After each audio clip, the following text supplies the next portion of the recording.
I can start working with contour. We did that in one of the earlier classes, working with contour. Right? So for instance, I can pick a spot on here, the outside contour of the thumb. Drawing big is a good idea. It'll just be that much more informative. So contour, so I'm very carefully trying to understand, that outside contour and how things connect. So this slope down into the wrist, and how this part of the hand emerges from behind the thumb, part of the finger, right? And once again, you can be as precise about this as you are with the skeletal drawings, okay?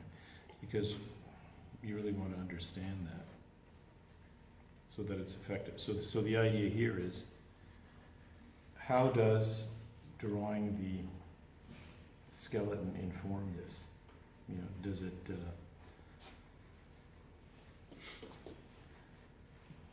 inform your drawing because you know what lies underneath, right?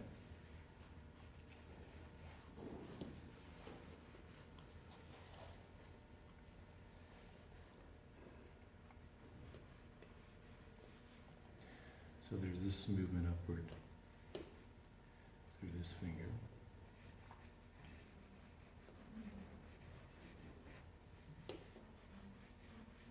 And that pad, and then this part of the finger emerges from behind that.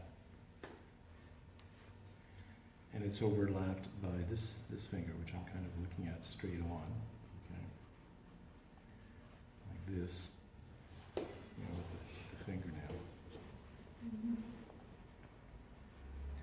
So try drawing big, kind of make it monumental, because that will really help you understand things.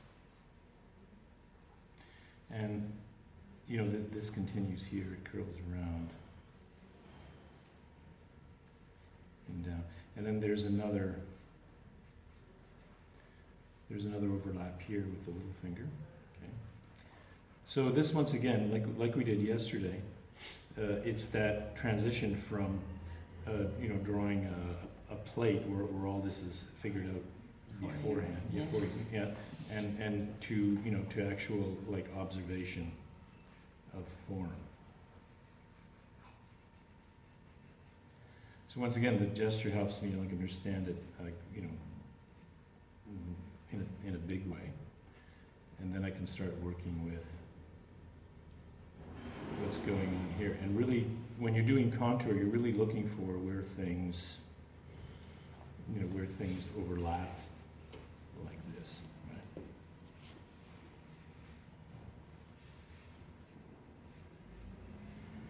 And once again, your tools for developing all this are line and tone. So for instance, when you're using tone, one of the things tone helps you do is set up the planes. So there's this, this plane on the thumb, like this, okay, and then that plane. So you want to be able to see those. That's what tone helps you do. You want to describe the planes in something. Yeah. So if you want to make things, if you want to make hands that don't look like noodles, this is what you want to do.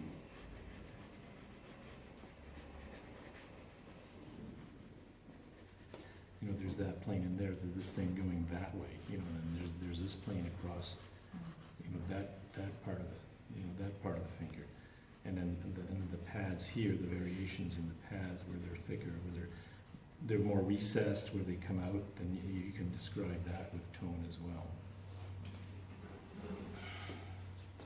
Like so. So that's what you want to go.